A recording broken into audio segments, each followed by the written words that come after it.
ಪ್ರಮುಖ ಶೈಕ್ಷಣಿಕ ಸಂಸ್ಥೆಯಲ್ಲಿ ಒಂದಾಗಿರುವ ಬೆಂಗಳೂರಿನ ಸಪ್ತಗಿರಿ ಎನ್ಪಿಎಸ್ ವಿಶ್ವವಿದ್ಯಾಲಯವು ಗುಣಮಟ್ಟದ ಶಿಕ್ಷಣದ ಜೊತೆಗೆ ವಿದ್ಯಾರ್ಥಿಗಳಿಗೆ ಕೈಗಾರಿಕಾ ಬೇಡಿಕೆಗೆ ಅನುಗುಣವಾಗಿ ಕೌಶಲ್ಯಗಳನ್ನು ಬೆಳೆಸಿಕೊಳ್ಳಲು ವಿವಿಧ ಕಾರ್ಯಕ್ರಮಗಳನ್ನು ಮಾಡ್ತಾ ಬಂದಿದೆ. ಬೆಂಗಳೂರಿನ ಹೆಸರುಘಟ್ಟ ರಸ್ತೆಯಲ್ಲಿರುವ ಸಪ್ತಗಿರಿ ಎನ್ಪಿಎಸ್ ವಿಶ್ವವಿದ್ಯಾಲಯ ಎಂಜಿನಿಯರಿಂಗ್ ಮತ್ತು ತಂತ್ರಜ್ಞಾನ ಶಾಲೆಯ ವತಿಯಿಂದ ಪ್ರಾಜೆಕ್ಟ್ ಎಕ್ಸ್ಪೋ 2025ರಿಂದ 2026ರ ಕಾರ್ಯಕ್ರಮವನ್ನು ಏರ್ಪಡಿಸಲಾಗಿತ್ತು. ಈ ಕಾರ್ಯಕ್ರಮದಲ್ಲಿ ವಿದ್ಯಾರ್ಥಿಗಳು ತಾವು ಅಭಿವೃದ್ಧಿಪಡಿಸಿದ ನವೀನ ತಾಂತ್ರಿಕ ಯೋಜನೆ ಪ್ರದರ್ಶನ ಮಾಡಿದರು. ಕಾರ್ಯಕ್ರಮದ ಅಧ್ಯಕ್ಷತೆಯನ್ನ ಎಂಜಿನಿಯರಿಂಗ್ ಮತ್ತು ತಂತ್ರಜ್ಞಾನ ಶಾಲೆಯ ಡೀನ್ ಆದಂತ ಡಾಕ್ಟರ್ ಎನ್.ಸಿ. ಮಹೇಂದ್ರ ಬಾಬು ವಹಿಸಿದ್ರು. Associate dean doctor Shantaram Nayak ಕಾರ್ಯಕ್ರಮದಲ್ಲಿ ಭಾಗವಹಿಸಿದ್ರು. ಇದೇ ವೇಳೆ ವಿಶ್ವವಿದ್ಯಾಲಯದ ಕುಲಪತಿ ಜಿ ದಯಾನಂದ್, ಪ್ರೊಫೆಸರ್ ಕುಲಪತಿ ಜಿ.ಡಿ. ಮನೋಜ್, ಉಪಕುಲಪತಿ doctor Jayanthi V, registrar doctor H. Ramakrishna ಅವರು ಉಪಸ್ಥಿತರಿದ್ದರು.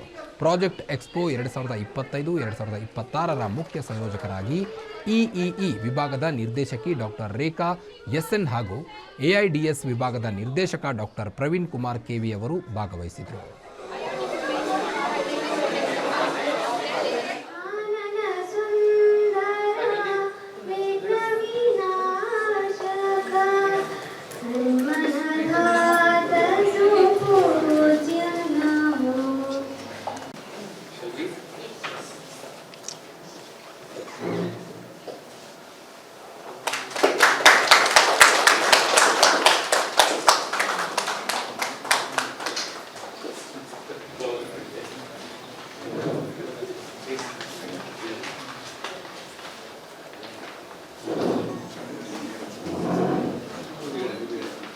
ಎರಡನೇ ವರ್ಷದ ವಿದ್ಯಾರ್ಥಿಗಳಿಗೆ ಪ್ರಾಜೆಕ್ಟ್ ಎಕ್ಸಿಬಿಷನ್ನ ಒಂದು ಅವಕಾಶ ಮಾಡಿಕೊಟ್ಟಿದ್ದೇವೆ.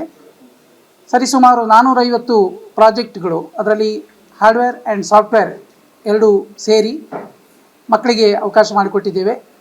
ಮಕ್ಕಳು ತಮ್ಮ ನಿತ್ಯ ದಿನದಲ್ಲಿ ತರಗತಿಗಳಲ್ಲಿ ಏನು ಕಲ್ತಿರ್ತಾರೆ ಅದನ್ನು ವಿತ್ ಇಂಜಿನಿಯರಿಂಗ್ ಅಪ್ರೋಚ್, ಅದು ಇಂಜಿನಿಯರಿಂಗ್ ಒಂದು ಚಾಕಚಕ್ಯತೆಯನ್ನು ಬೆಳೆಸಿಕೊಂಡು ಆ ಪ್ರಾಜೆಕ್ಟನ್ನು ಹೇಗೆ ಸರಿಯಾದ ರೂಪದಲ್ಲಿ ಮಾಡುವುದು ಅನ್ನುವ ಎಲ್ಲ ಒಂದು ವಿಷಯಗಳನ್ನು ತಿಳಿದುಕೊಳ್ತಾರೆ.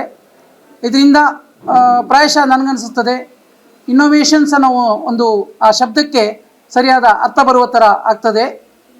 ಪ್ರತಿ ಸೆಮಿಸ್ಟ್ರು ಈ ಅವಕಾಶ ನಾವು ಮಾಡಿಕೊಟ್ಟಿರೋದ್ರಿಂದ ಮಕ್ಕಳು ಅದರಿಂದ ಕಲಿತು ಅವರ ಸ್ಕಿಲ್ ಡೆವಲಪ್ಮೆಂಟ್ ಅಥವಾ ಅವರ ನಾಲೆಜ್ ಎನ್ಹಾನ್ಸ್ಮೆಂಟ್ ಏನು ಮಾಡ್ತಾರೆ ಅದಕ್ಕೆ ತುಂಬ ಒಂದು ಒತ್ತು ಕೊಟ್ಟಾಗ್ತದೆ. ಇದು ನಮ್ಮ ಯೂನಿವರ್ಸಿಟಿಯ ಒಂದು ಪ್ರಮುಖ ಧ್ಯೇಯವಾಗಿರ್ತದೆ. ಆಮೇಲೆ ಇದರಿಂದ ಎಲ್ಲ ಮಕ್ಕಳಿಗೂ ಅವಕಾಶ ಸಿಕ್ಕಿರ್ತದೆ. ಯಾರು ಅದನ್ನು ಒಳ್ಳೆ ರೀತಿಯಲ್ಲಿ ಉಪಯೋಗಿಸ್ಕೊಂಡು ಮುಂದಕ್ಕೆ ಹೋಗ್ತಾರೋ ಅವರಿಗೆ ಅದರಿಂದ ಒಳ್ಳೆ ಫಲ ಸಿಗ್ತದೆ. So they will see the fruitful result. ಇವತ್ತು ನಾವು ನಮ್ಮ 2ನೇ ವರ್ಷದ ವಿದ್ಯಾರ್ಥಿಗಳಿಗೆ ಪ್ರಾಜೆಕ್ಟ್ ಎಕ್ಸ್ಪೋ ಅರೇಂಜ್ ಮಾಡಿದ್ದೀವಿ. ಈ ಪ್ರಾಜೆಕ್ಟ್ ಎಕ್ಸ್ಪೋದಲ್ಲಿ ಸುಮಾರು 450 ಪ್ರಾಜೆಕ್ಟ್ನ ಸ್ಟೂಡೆಂಟ್ಸು ಎಕ್ಸಿಬಿಟ್ ಮಾಡ್ತಾ ಇದ್ದಾರೆ. ಇದರಲ್ಲಿ 2 ಭಾಗನೂ ಇದೆ, ಸಾಫ್ಟ್ವೇರ್ ಮತ್ತು ಹಾರ್ಡ್ವೇರ್. ಈ ಎಲ್ಲ ಪ್ರಾಜೆಕ್ಟ್ಗಳಿಗೂ ನಾವು ಅವರು ಯಾವ ವಿಷಯಗಳನ್ನ ಕಲ್ತಿರ್ತಾರೆ ಆ ಸೆಮಿಸ್ಟರಲ್ಲಿ ಅದನ್ನು ಹೇಗೆ ರಿಯಲ್ ಲೈಫ್ ಪ್ರಾಬ್ಲಮ್ಸ್ಗೆ ಅಪ್ಲೈ ಮಾಡ್ಬೋದು ಅದನ್ನು ಎಕ್ಸ್ಪ್ಲೋರ್ ಮಾಡಲಿ ಅಂತೇಳಿ ಈ ಆಪರ್ಚುನಿಟಿ ಕೊಡ್ತೀವಿ. ಸೊ ನಾವು ಸೊಸೈಟಲ್ ನೀಡ್ಸ್ ಏನಿದೆ, ಇವತ್ತಿನ ಸೊಸೈಟಲ್ ನೀಡ್ಸ್ ಏನಿದೆ ಅದಕ್ಕೆ ರಿಲೇಟೆಡ್ ಪ್ರಾಬ್ಲಮ್ಸ್ನ ತಗೊಂಡು ಫ್ಯಾಕಲ್ಟಿ ಮೆಂಬರ್ಸು ಸ್ಟೂಡೆಂಟ್ಸಿಗೆ ಕೊಡ್ತಾರೆ ಮತ್ತು ಅವ್ರಿಗೆ ಗೈಡ್ ಮಾಡ್ತಾರೆ. ಈ ಪ್ರೋಸೆಸ್ಸಲ್ಲಿ ನಮಗೆ ಒಳ್ಳೊಳ್ಳೆ ಸೊಲ್ಯೂಷನ್ಸ್ ಬರುತ್ತೆ. ಉದಾಹರಣೆಗೆ ಅಗ್ರಿಕಲ್ಚರ್ ರಿಲೇಟೆಡ್ ಪ್ರಾಜೆಕ್ಟ್ಸ್ ಮಾಡಿದ್ದಾರೆ. ಫಾರ್ ಎಕ್ಸಾಂಪಲ್ ಇಮೇಜನ್ನು ಕ್ಯಾಪ್ಚರ್ ಮಾಡಿ ಒಂದು ಕ್ರಾಪಲ್ಲಿ ಡ್ಯಾಮೇಜ್ ಎಷ್ಟಿದೆ ಇದನ್ನು ಅಸೆಸ್ ಮಾಡೋಕ್ಕೆ ಪ್ರಾಜೆಕ್ಟ್ ಮಾಡಿದ್ದಾರೆ. ಅದೇ ರೀತಿ ನಿಮಗೆಲ್ಲ ಗೊತ್ತು, traffic is a major problem. Traffic ಮ್ಯಾನೇಜ್ಮೆಂಟ್ಗೆ ಹೇಗೆ ಇಮೇಜಸ್ ಯೂಸ್ ಮಾಡ್ಕೊಂಡು ಇವತ್ತು ನಮ್ಮ ಕಾಲೇಜಲ್ಲಿ ಒಂದು ಎಕ್ಸ್ಪೋ ನಡೀತಾ ಇದೆ. ನಮ್ಮದು ಏನೇನು ಪ್ರಾಜೆಕ್ಟ್ ನಾವು ಇಷ್ಟು ದಿವಸ ಮಾಡಿದ್ದೀವಿ ಅದ್ರದ್ದು ಬಗ್ಗೆ ನಾವು ಇವತ್ತು ಪ್ರೆಸೆಂಟೇಷನ್ ಎಲ್ಲರ ಮುಂದೆ ಹೇಳ್ತೀವಿ, ತೋರಿಸ್ತೀವಿ. ನಾವು ಒಂದು ಸ್ಮಾರ್ಟ್ ಸ್ಟೇರ್ಕೇಸ್ ಮಾನಿಟರಿಂಗ್ ಸಿಸ್ಟಮ್ ಅಂತ ಮಾಡಿದ್ದೀವಿ. ಇದರಲ್ಲಿ ನಮ್ಮದು ಒಂದು ಸೆನ್ಸರ್ ಇರುತ್ತೆ, ಅದು ನಮ್ಮನ್ನ ಇಲ್ಲ ಒಂದು ಆಬ್ಜೆಕ್ಟ್ನ ಇಲ್ಲ ಮನುಷ್ಯರನ್ನ ಡಿಟೆಕ್ಟ್ ಮಾಡುತ್ತೆ. ಅದು ಲೈಟ್ಸ್ ಎಲ್ಲ LED ಇಂದ ಆನ್ ಆಗುತ್ತೆ. ಮತ್ತು ಇನ್ನೊಂದು ಸೆನ್ಸರ್ ನಾವು ಲಾಸ್ಟ್ ಸ್ಟೆಪ್ಪಿಗೆ ಹೋದಾಗ ಆಫ್ ಆಗುತ್ತೆ.